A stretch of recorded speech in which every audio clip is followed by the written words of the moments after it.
Natalee Holloway was a bright, ambitious 18-year-old from Mountain Brook, Alabama, a close-knit community where everyone knew each other and families looked out for one another.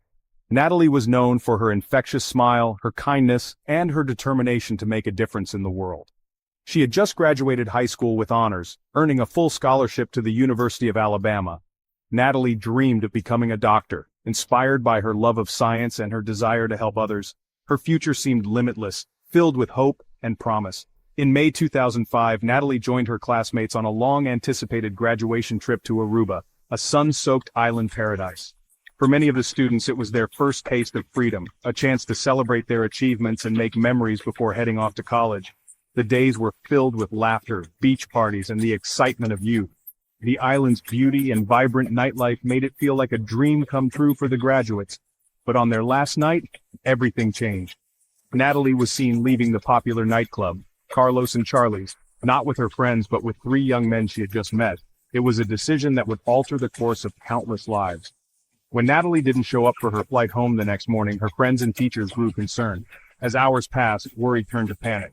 Her parents, Beth and Dave Holloway, rushed to Aruba, desperate for answers. Their world, once filled with hope, was suddenly shattered by fear and uncertainty. The joyous trip that had begun with so much promise had become a nightmare no parent could ever imagine.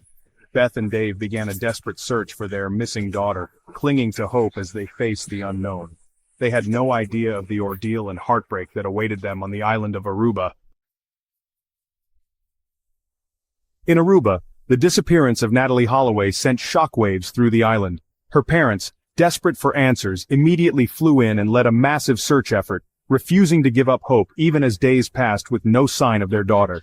They were soon joined by hundreds of volunteers, locals, tourists, and even strangers who felt compelled to help. The community came together, combing beaches, hotels, and every corner of the island, determined to find any clue that could lead to Natalee. As the search intensified, the investigation quickly focused on the last people seen with Natalee, Joran van der Sloot and brothers Deepak and Satish Kalpo. Police questioned them repeatedly, hoping to break through the confusion and uncover the truth. But their stories kept changing. At first, they claimed they dropped Natalee off safely at her hotel that night, insisting they had nothing to hide. Later, their account shifted. They said they left her alone on a remote beach, far from the safety of her friends in the hotel. However, hotel security footage contradicted their claims, raising even more questions about what really happened that night.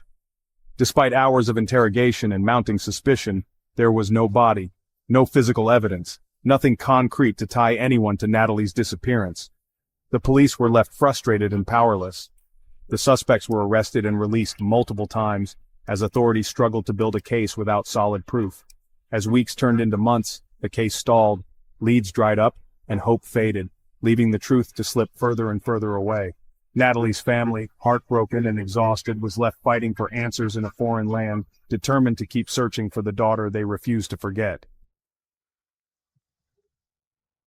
Joran van der Sloot manipulated the media and Natalee's family, spinning false confessions and cruel lies. He claimed everything from accidental death to human trafficking, each story leading nowhere. In 2010, exactly 5 years after Natalee vanished, van der Sloot murdered Stephanie Flores in Peru. Security footage and evidence led to his confession and conviction. He was sentenced to 28 years in a Peruvian prison.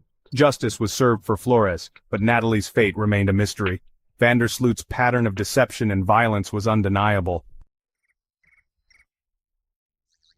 Before killing Flores, van der Sloot attempted a shocking scheme. He tried to extort $250,000 from Beth Holloway, Natalee's mother. He claimed he would finally reveal the location of Natalee's remains, preying on a grieving mother's desperate hope for closure. The demand was cold and calculated, a cruel manipulation that added to Beth's pain and uncertainty. Refusing to be intimidated, Beth bravely decided to work with the FBI. Together, they orchestrated a complex sting operation, carefully planning every move. Beth played along with van der Sloot's demands, meeting with law enforcement and following their guidance. The operation was tense, with agents monitoring every interaction, hoping to catch van der Sloot in the act. Eventually, van der Sloot accepted a $25,000 down payment, believing he was in control. But his information about Natalee's remains was completely false, a heartless lie. However, the wire transfer and recorded exchanges provided U.S. prosecutors with the hard evidence they needed to build a case against him.